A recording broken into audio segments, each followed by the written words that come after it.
Temos mais informações ao vivo com a nossa reportagem. O Supremo Tribunal Federal fará uma audiência para debater sobre emendas parlamentares impositivas. E a Aline Beckett tem os detalhes para a gente direto de Brasília. Pois não, Aline?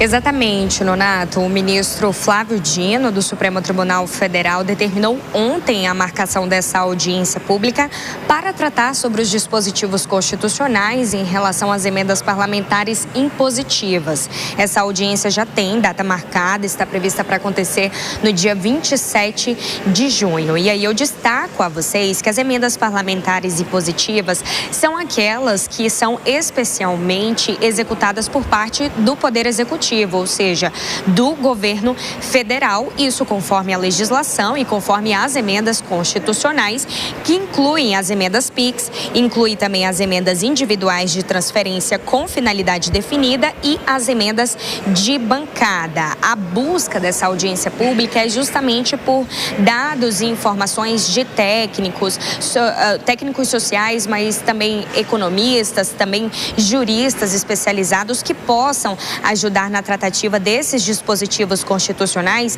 em relação a 3 ações diretas de inconstitucionalidade que estão em tramitação no Supremo Tribunal Federal, na Suprema Corte. Essas ações foram apresentadas pela Associação Brasileira de Jornalismo Investigativo, a ABRAGE, também pela Procuradoria-Geral da República, a PGR, e, além disso, outra foi apresentada pelo partido PSOL. E todas elas acabam questionando a constitucionalidade dessas emendas parlamentares impositivas e também a execução, a distribuição delas, o direcionamento dessas emendas parlamentares.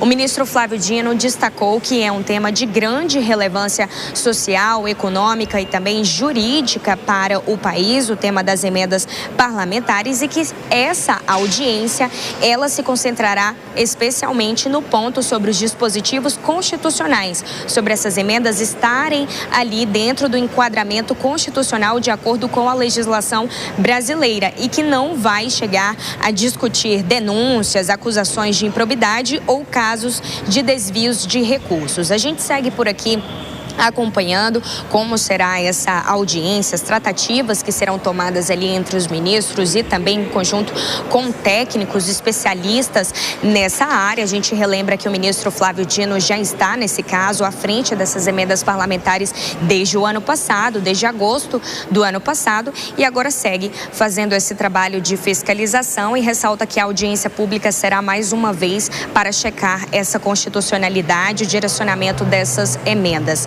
Eu volto com você, Nonato. Muito obrigado, Aline Beckett, em Brasília. E eu já convido aqui para conversar com a gente a Deise Ciocari, nossa comentarista hoje. Deise, o STF vai debater a constitucionalidade, né, dos dispositivos sobre as emendas. A questão dos desvios fica para uma outra etapa, mas é o que mais preocupa, sem dúvida nenhuma, é se essa emenda está sendo utilizada ou não da melhor maneira possível, né, Deise? Exatamente, Nonato, mas esse já é um passo bem importante. Isso que o ministro Flávio Dino está fazendo é um passo importante, porque o que a gente tem aqui em relação às emendas parlamentares é que elas foram capturadas por interesses locais. Então, aquela prerrogativa de ouro delas, de servir para os interesses da população e de que elas fossem distribuídas para atender às demandas e às necessidades de quem elegeu esses parlamentares, isso foi completamente desvirtuado.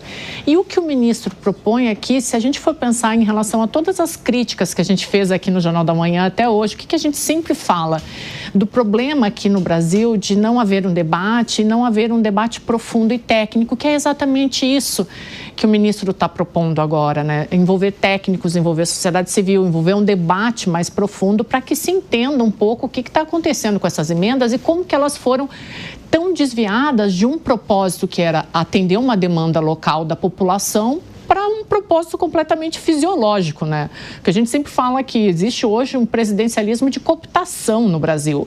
Então, essa é uma iniciativa que eu acredito que vale a pena a gente acompanhar, deve ter um desdobramento, pelo menos minimamente positivo, porque o que ela se propõe é uma investigação responsabilizada. Então, pela primeira vez, eu vejo com um pouco de otimismo a tentativa de se entender melhor como que essas emendas parlamentares, elas foram tão desvirtuadas do seu propósito inicial.